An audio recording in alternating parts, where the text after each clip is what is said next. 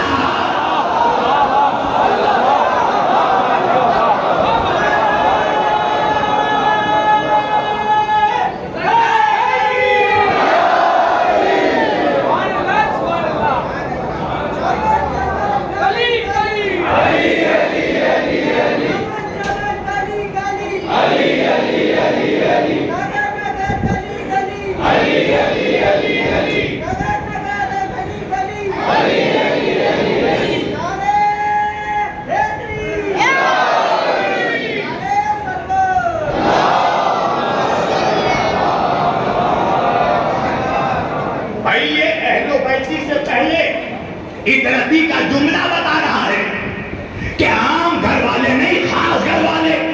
توجہ، چلو اور آسان کر دوں بھائی، آیت تطہیر کب نازل ہوئی؟ پوری حدیث قصہ نہیں سنانا۔ نبی کے چادر میں علی، فاطمہ، حسن و حسین جمع ہو گئے۔ توجہ، جب جمع ہو گئے تو رسول اللہ کی بیوی ام المومنین حضرت ام سلمہ تشریف لائی۔ اسے کوئی عام نہیں، اہل سنت کا بہت بڑا تفسیر کا امام جلال الدین سیوطی نے اس کو اپنی تفسیر در منصور میں لکھا کہ جناب ام سلمہ نے آ کر اجازت مانگی، یا رسول اللہ کیا مجھے بھی اجازت ہے کہ آپ پانچوں کے ساتھ میں بھی چادر میں شامل ہو جاؤں؟ تو نبی نے فرمایا، ام سلمہ تم خیر پر ہو، مگر پنجتن کے ساتھ چادر میں نہیں آ سکتی۔ اللہ جانے مجمع کہا ہے، ارے جب گھر والی اہل بیت کی برابری نہیں کر سکتی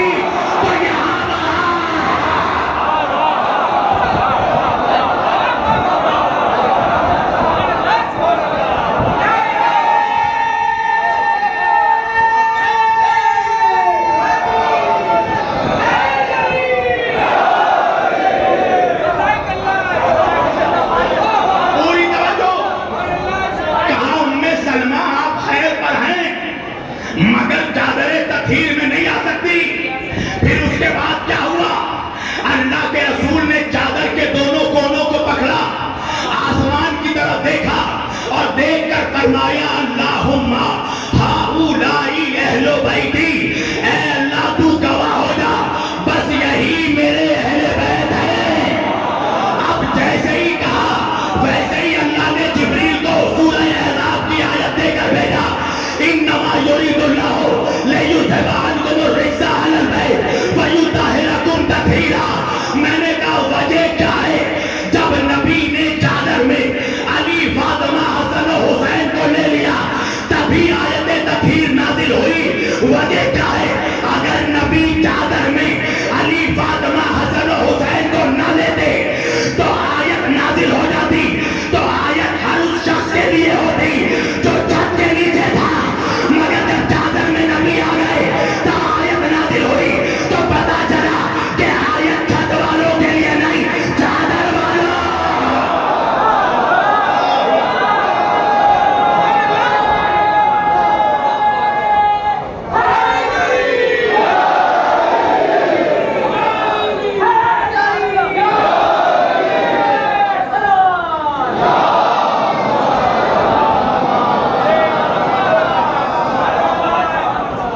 نبی کی حکمت سمجھ میں آئی؟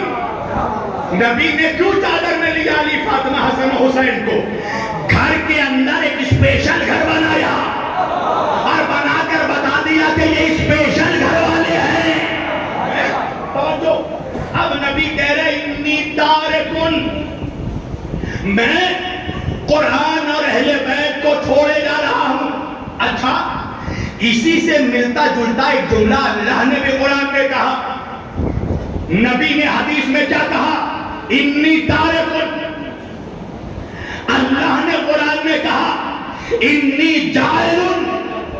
توجہ، فرق کیا ہے؟ نبی نے انی تارکن اہل بیت کے لیے کہا، اللہ نے انی جاعل آدم کے لیے کہا۔ کیا کہا؟ انی جاعل فی الارض خلیفہ، میں زمین پر خلیفہ بنانے جا رہا ہوں۔ ایک بات قرآن میں یہ بھی سمجھ میں آ گئی مولویوں کہ خلیفہ بنانے کا حق ملا کو نہیں، اللہ کو ہے۔ ارے جو بہت جائے سلامات پڑھے بلند آواز سے۔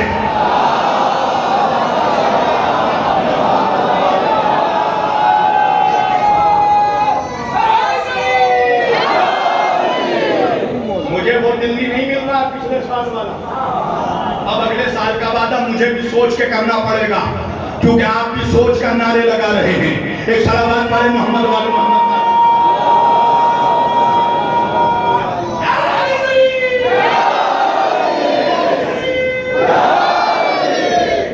اللہ قرآن میں کہہ رہا انی جاعل، نبی حدیث میں کہہ رہے انی تارکن۔ نبی نے تارکن کہا اہل بیت کے لیے، اللہ نے جاعلون کہا آدم کے لیے۔ جاعلون کے معنی ہے بنانے جا رہا ہوں، تارکن کے معنی ہے چھوڑے جا رہا ہوں۔ نہیں پہنچا میرا بھائی؟ نبی نے اہل بیت کے لیے کہا چھوڑے جا رہا ہوں، اللہ نے آدم کے لیے کہا بنانے جا رہا ہوں۔ بات پتا کیا چلی؟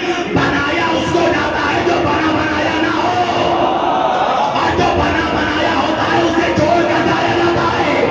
نبی نے تارکن کہہ کے بتا دیا اہل بیت کو، اہل بیت میں نے نہیں بنایا، اللہ نے بنایا ہے، میں چھوڑ کر جا رہا ہوں۔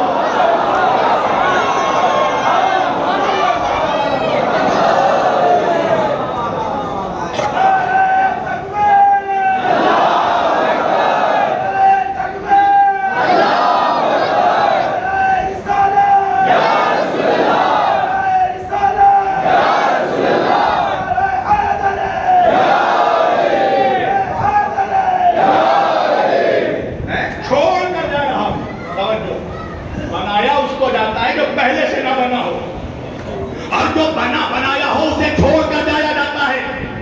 اچھا چلو مثال کے ذریعہ سمجھا دوں۔ فن خطابت اسی کو کہتے ہیں کہ سخت سے سخت مضامین کو مجمع کے سامنے مثالوں کے ذریعہ ان کے عقلوں میں انڈیل دی جائے۔ تو جو چھوڑ کر جا رہا ہوں کیا مطلب؟ مثال دینے لگا ہوں جوانوں، دیکھنا ہے سنتے کیسے ہو. میں اس منبر پر بیٹھ کر مائک میں کہنے لگا، میں اس مائک کو چھوڑے جا رہا ہوں، میں اس منبر کو چھوڑ کر جا رہا ہوں، میں اس تخت کو چھوڑ کر جا رہا ہوں، میں اس کیمروں کو، ان کیمروں کو چھوڑ کر جا رہا ہوں، میں اس قالین کو چھوڑ کر جا رہا ہوں. تو ہمارے انور بھائی کہنے لگے آج مولانا بڑے جذباتی ہو گئے. دیکھو جذبات میں بڑے بڑے دعوے کر رہے ہیں. کیا دعویٰ کیا بھائی؟ کہا دیکھو مولانا کہہ رہے میں مائک چھوڑ کر جا رہا ہوں، منبر چھوڑ کر جا رہا ہوں، تخت چھوڑ کر جا رہا ہوں، قالین چھوڑ کر جا رہا ہوں، کیمرہ چھوڑ کر جا رہا ہوں. تو محمود بھائی کہنے لگے، نجمی بھائی کہنے لگے بھائی آپ کو کیا پرابلم ہے؟ تو انور بھائی نے کہا ذرا مولانا سے پوچھو جو بڑے بڑے دعوے کر رہے ہیں، مائک چھوڑ کر جا رہا ہوں، منبر چھوڑ کر جا رہا ہوں، تخت چھوڑ کر جا رہا ہوں، تو کیا یہ ساری چیزیں یہ اپنے گھر سے لے کر آئے تھے؟ آئے آئے آئے آئے آئے. بھائی اگر میں کہوں میں یہ گھڑی چھوڑ کر جا رہا ہوں، میں یہ چشمہ چھوڑ کر جا رہا ہوں، اب کسی کو پریشانی نہیں ہوگی، اس لیے یہ چیزیں میں اپنے گھر سے لے کر آیا ہوں. ایک بات سمجھ میں آئی دلی والوں؟ چھوڑ کر وہ چیز جائی جاتی ہے جو لے کر آئی گئی ہو. اب میں کیا کروں مسلمانوں؟ اللہ کے رسول اللہ کے پاس سے کوئی چیز لے کر آئے تھے، قرآن سینے میں لے کر آئے، اہل بیت لہو میں.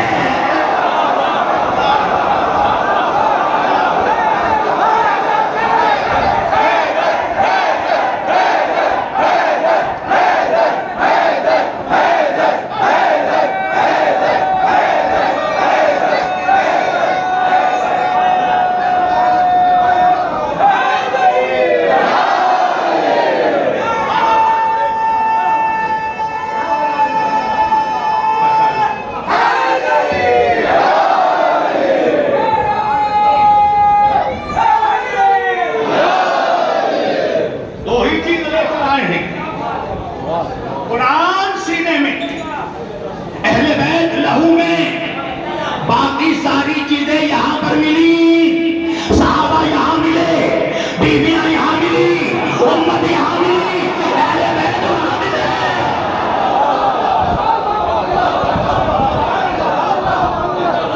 صلوات پڑھے محمد و آل محمد پر بلند آواز سے.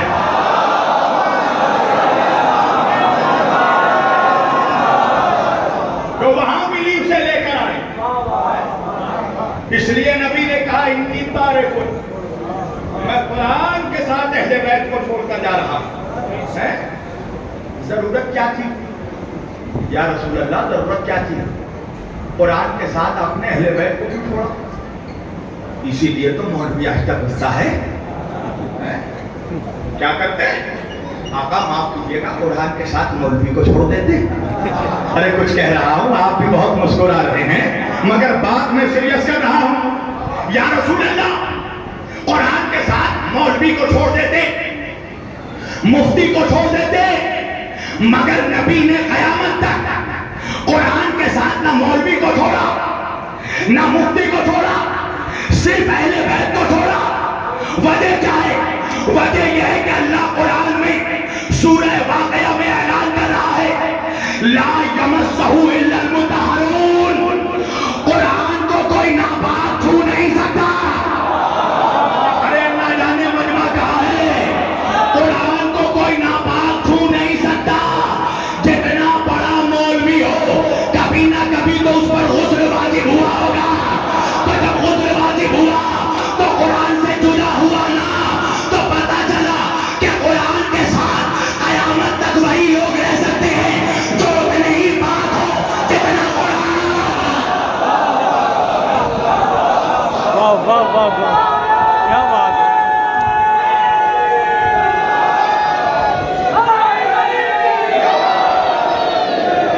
علیم مولا. قرآن کہہ رہا ہے لا یمسہ الا المطہرون، اسے کوئی ناپاک چھو نہیں سکتا. تو قرآن ہر وقت اسی کے ساتھ رہ سکتا ہے جو اتنے ہی پاک ہو جتنا قرآن پاک ہے. تو جس طرح اللہ نے قرآن کے لیے کہا لا یمسہ الا المطہرون، اسی طرح اللہ نے اہل بیت کے لیے کہا انما یرید اللہ لیذھب عنکم الرجس